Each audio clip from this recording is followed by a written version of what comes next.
யாகத்துல கலந்துக்கிறீங்கன்னா பூர்ணாகுதி முடியாம போக கூடாது. ஒரு அபிஷேகத்துல கலந்துக்கிறீங்கன்னா அவருக்கு திருப்பி அலங்காரம் பண்ணி தீபாராதனை முடியாம போக கூடாது. ஒரு திருமணத்துல கலந்துக்கிறீங்கன்னா மாங்கல்ய தாரணம் பார்க்காம போக கூடாது. ஒரு இறப்புக்கு போறீங்கன்னா அந்த இறந்த நபரினுடைய பிரேதத்தை மண்ணில் வைத்து மேல மூடுற வரைக்கும் போக கூடாது.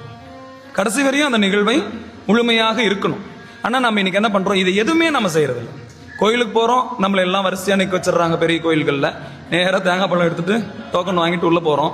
சாமி பார்த்தோம், ஒரு நிமிஷம் வெளியே வந்துட்டோம், போய் இருந்துட்டோம். ஒரு வேள்வி பூஜைக்கு போனோம், அப்படியே இப்படி பார்த்துட்டு போயிட்டோம். ஒரு அபிஷேகத்துக்கு போனோம், அப்படியே பார்த்துட்டு உடனே தீபாராதனைக்கு முன்னாடி போயிட்டோம். கல்யாணத்துக்கு போனோம், நேரம் ஆயிடுச்சு, மொய் கொடுத்துட்டு போயிட்டோம். சாவுக்கு போனோம், ஒரு மாலையை போட்டு அடக்காங்கிற வரை இருக்க முடியாதுங்க, டைம் ஆயிடுச்சுன்னு போயிட்டு. எதையாவது நாம் முழுமையா செய்யறோமா? எதையுமே நாம் முழுமையாக செய்யறதில்ல. அப்படின்றதுனாலதான் முழுமையான பலன்கள் எதுவுமே நமக்கு கிடைக்கிறது இல்லை. ஒத்துக்கிறீங்க தானே? அப்ப இனிமேல் அதற்கான நேரத்தை ஒதுக்கிட்டு போங்க. அந்த இல்லத்தார்கள் உங்களுக்கு முக்கியமானவர்கள் என்று நீங்கள் எண்ணினால் அந்த திருமணத்துல முழுமையா இருப்பீங்க. இறந்தவர் உங்கள் மனதில் இடம் பிடித்தவர்னா அவர் முக்கியம் நினைச்சீங்கன்னா, அந்த ஆன்மா நற்கதி அடைன்னு நீங்க நினைச்சீங்கன்னா, அவரை மண்ணில் இட்டு மூடுற வரைக்கும் இனி நாம் ஒரு நாள் பார்க்க போறதில்லை. இனி நாம அவருடைய முகத்தை இன்னொரு நாள் பார்க்க போறதில்லைன்னு கடைசி வரை இருப்பீங்க. உங்கள் முன்பு இருக்கக்கூடிய பிம்பத்தில் தெய்வம் இருக்குதுன்னு நீங்க